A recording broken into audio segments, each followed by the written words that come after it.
Okay, you've heard this a million times, right? It's one of those classic cliches, a bit of folk wisdom we all know.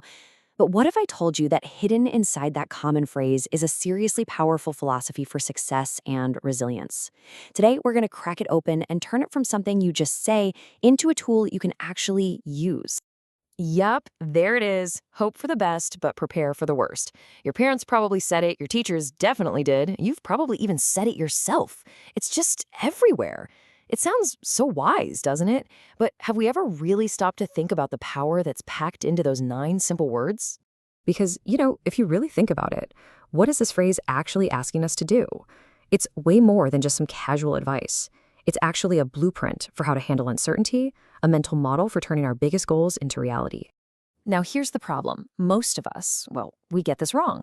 We naturally tend to lean way too far to one side of the equation. We either get lost in the clouds of pure hope, or we get completely bogged down by the anxiety of preparing for everything that could go wrong. And that imbalance, it creates some major blind spots. This leads us to two extremes. So on one side, you've got the blind optimist. They are all vision and absolutely no plan. I mean, they're dreaming big, which is great, but they are totally unprepared when things don't go perfectly. It's all gas, no brakes. Then on the other side, you have the chronic pessimist. All plan, no vision. They have a contingency for every tiny disaster, but they're so focused on what could go wrong that they never actually get started. One is unprepared, the other is uninspired, and you know what? At the end of the day, they're both stuck. So, let's break this thing down. First, let's talk about the hope for the best part. We really need to rescue the word hope from just being this passive, wishful thinking and start seeing it for what it truly is, a psychological engine. And that redefines everything, doesn't it? It's not passive. It's not just crossing your fingers and wishing. Real hope is an engine. It's the force that lets you set a destination, that fuels your motivation, that makes you believe a better future is even possible. Without that engine of hope, you're never even going to turn the key. Now, for the other side of the coin, prepare for the worst.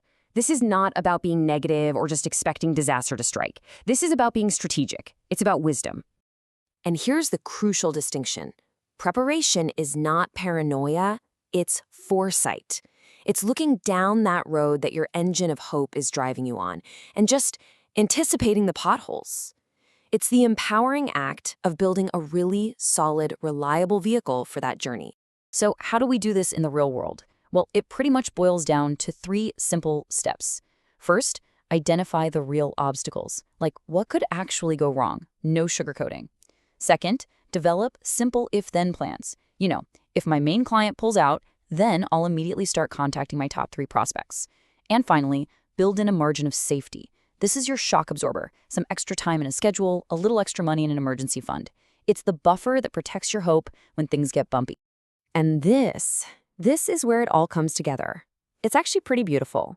We've looked at the two halves by themselves, the engine and the armor.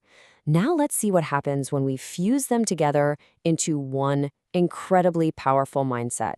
This is it. This is the core idea. Hope is the engine that drives you forward.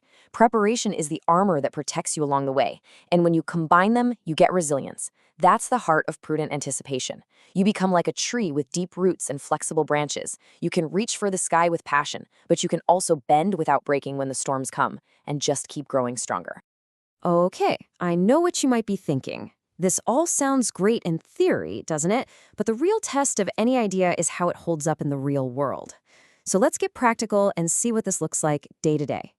Just think about it. This applies absolutely everywhere. Your career. You hope for that big promotion. That's the engine. But you prepare for it by learning new skills and building your network.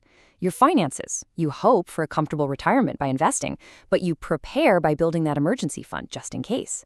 Your health. You hope for a long, active life, and you prepare with healthy habits and preventive care. See the pattern? It's always an ambitious goal paired with a really smart safety net. So, we've reached the final and honestly the most important point. Knowing this stuff is one thing, but doing it is what changes your life. So I'm going to leave you with this question. You already know the future you're hoping for. What is one small, concrete step you can take today to start preparing for it?